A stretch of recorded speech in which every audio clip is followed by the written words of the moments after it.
Association संघटनेचा आशाघोषणा येत नाही, आशाघोषणा येत नाही। पुन्हा एकदा पाण्याचा प्रश्न गंभीर होण्याची चिन्ह दिसू लागली आहे। शहराचा पाणी पुरवठा विस्कळीत होण्याची शक्यता निर्माण झाली असून महाराष्ट्र जीवन प्राधिकरणाच्या कंत्राटदारांनी थकीत देयकांसाठी आंदोलन तीव्र केलं आहे। कंत्राटदारांच्या म्हणण्यानुसार सन 2024-25 चे 3.5 कोटी आणि 2025-26 चे तब्बल 15 कोटी 31 लाख असे एकूण 18 कोटी 81 लाख रुपयांचे देयक अजूनही प्रलंबित आहे।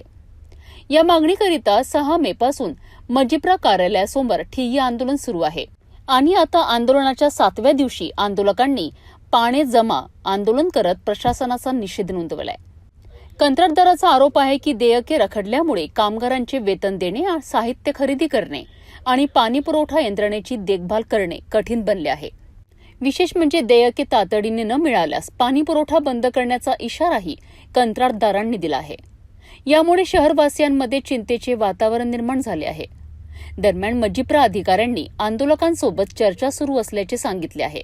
उपअभियंता संजय लेवकर यांनी शहराचा पाणी पुरवठा बंद होणार नसल्याचा दावा केला असला तरी कंत्राटदार मात्र आंदोलन आणखी तीव्र करण्याच्या भूमिकेवर ठाम आहे।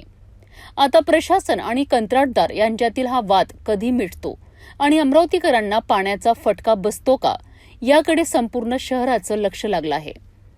मी सुधीर गिरी, कॉन्ट्रॅक्टर असोसिएशन संघटनेचा सदस्य। 6 तारखेपासून आमचं ठिय्या आंदोलन चालू आहे। आजचा 8वा दिवस आहे।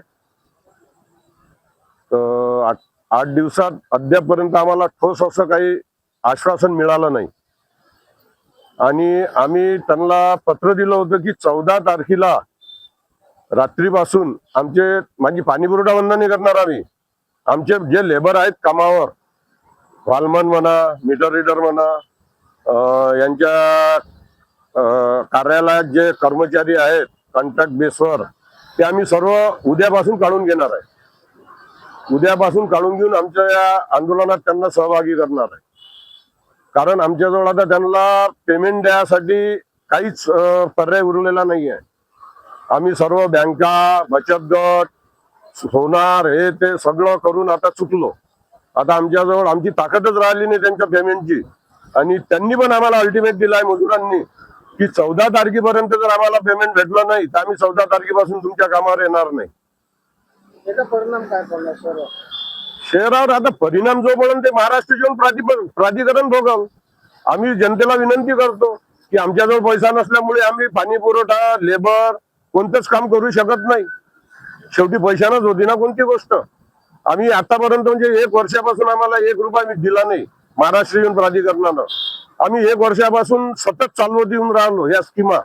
असं समजा की 1 वर्षापासून या स्कीमा फुकटाच चालू आहे। एमजीबीचा 1ही रुपया त्याच्यात इन्व्हॉल्व नाहीये। आता जेव्हा आम्ही आमच्या हक्काचे पैसे मागतो तेव्हा हे आम्हाला तारीख पे तारीख देतात। साहेबांशी बोलणं झालं, ते मुंबईला गेले।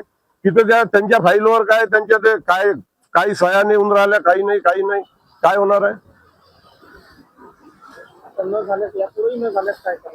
नाही, यापुढे न झाल्यास आमचं आंदोलन आम्ही अमर उपोषणाला बसू।